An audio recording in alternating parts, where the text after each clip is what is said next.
আসসালামু আলাইকুম রহমতুল্লাহি বারাকাতু। দেশ এবং দেশের বাইরে থেকে এই মুহূর্তে যারা দেখছেন সকলকে জানাই মাস্টার অ্যাগ্রো ফার্মের পক্ষ থেকে আন্তরিক শুভেচ্ছা এবং অভিনন্দন। তো আজকে হচ্ছে আপনার 29শে নভেম্বর, রোজ শুক্রবার। আজকে আমি এইখানে কিছু নতুন বাচ্চা তুলেছি। আপনারা যারা আমার ভিডিও দেখেন তো তাদেরকে বলতেছি যে আজকে আমি এইখানে কত বাচ্চা তুলেছি। এবং আরেকটা কথা পাশাপাশি জানিয়ে দিই, এখন যেহেতু আপনার শীতকাল, তো শীতকালে আসলে ব্রোডিংটা কীভাবে করতে হয়, কীভাবে করলে সব থেকে বেশি ভালো হয়, এবং এই শীতকালের মেডিসিনগুলো কি কি মেডিসিন আসলে ব্যবহার করে থাকি সেইটাও আমি একদম 1 থেকে 30 দিন পর্যন্ত রেগুলার আপনাদেরকে জানিয়ে দেব।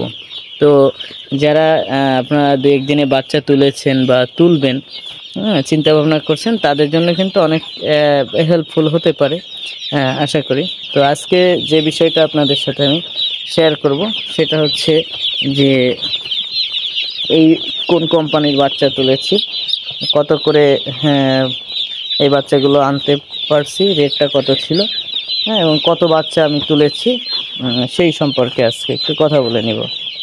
তো এখানে টোটাল বাচ্চা হচ্ছে আপনার 750 পিস। ঠিক আছে, এইখানে এইখানে তো দেখা যাচ্ছে যে একটু ঘন হয়ে গেছে, মানে জায়গাটা একটু সংকট হয়েছে। আমি চিন্তা করছি যে যেহেতু শীতের সময় এইখানে আমি জায়গাটা একটু বাড়াই দিব, তবে 1 দিন বা 2 দিন সময় লাগবে। তো একটা কথা,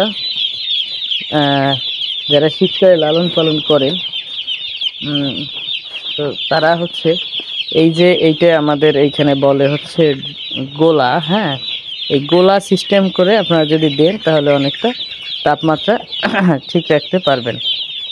এখানে 3টা বাল্ব দিয়েছি, ওইখানে 2টা দিয়েছি, কারণ হচ্ছে এইখানে হপার আছে, এই জন্য তাপমাত্রাটা একটু বেশি লাগতেছে। এইখানে একটু তাপমাত্রা বর্তমানে বেশি, তো তার কারণে কিন্তু এরা ডাকাডাকি করতেছে না। ঠিক আছে, ভালো একটু বেশি ওই থেকে। এইখানে একটু তাপমাত্রা কম থাকার কারণে এরা একটু ডাকাডাকি করতেছে। তো আমি ভাবছি যে বাতিটা আরও বাড়াই দেবো, তাপটা আরও একটু বাড়বে। আচ্ছা, তো এটা হচ্ছে আপনার নারিশ কোম্পানির বাচ্চা। এই যে এই দেখেন, এইটা নারিশ ব্রয়লার এ গ্রেড। এই যে ব্রয়লার এ গ্রেডের বাচ্চা, কিন্তু একদম ভালো সুন্দর বাচ্চা পেয়েছি আল্লাহর রহমতে, আপনাদের দোয়ায়। অনেক সুন্দর বাচ্চা দিয়েছে তারা এবারে। এবং এটার আজকের যে বাজারটা সেটা ছিল আপনার 57 টাকা করে। কিছুটা আগের থেকে কিছুটা কম প্রাইজে পেয়েছি আমি।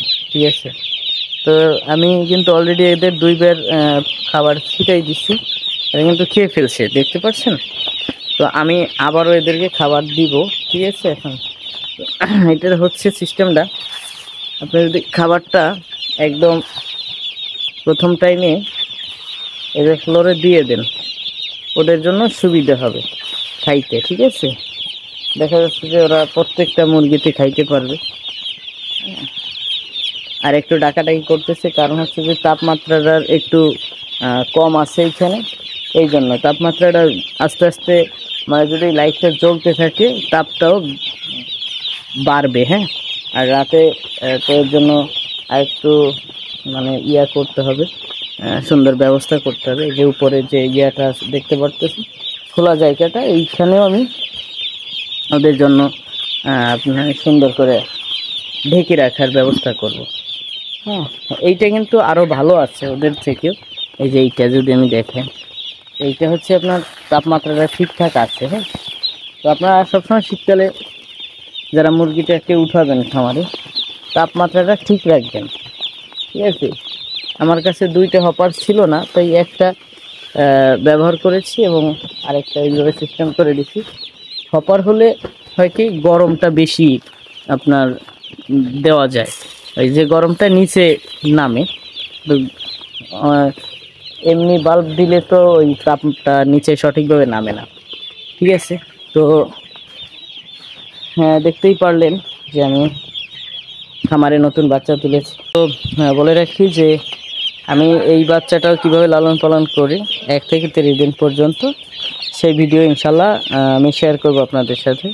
তো যারা আসলে আমার ভিডিও দেখেন তারা আমি জানি যে আপনারা এই ভিডিওটা দেখার জন্য অনেক আগ্রহ থাকবে আপনাদের। আর এই যে ফার্স্ট আমি আনার পরে যে বাচ্চাটায় যে পানিটা দিয়েছি এটা হচ্ছে আপনার লাইসোভেটের পানি, ঠিক আছে। এটা দিলে আপনার মুরগিটা যে ক্লান্ত থাকে, তারপরে দুর্বল একটা ভাব থাকে, এইটা আর থাকে না।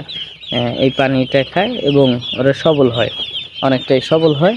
এই কারণে আমি যে আনার পরে 2 থেকে 3 ঘন্টার পানিতে এই লাইসোভেট ঔষধটা দিয়েছি এবং আমি এটা সন্ধ্যার পরেই চেঞ্জ করব। আজকে সন্ধ্যা থেকে আমি ওদের ব্রোডিংয়ের যে মেডিসিনগুলো আছে ওইগুলো দিব এবং আপনাদেরকেও জানিয়ে রাখবো কী মেডিসিন দিয়ে আসলে আমি শীতকালে সাধারণত ব্রোডিং করে থাকি। তো দেখা হবে সন্ধ্যার সেই ভিডিওতে। ততক্ষণ ভালো এবং সুস্থ থাকেন এই কামনা করে আমি আপনাদের সামনে থেকে বিদায় নিচ্ছি।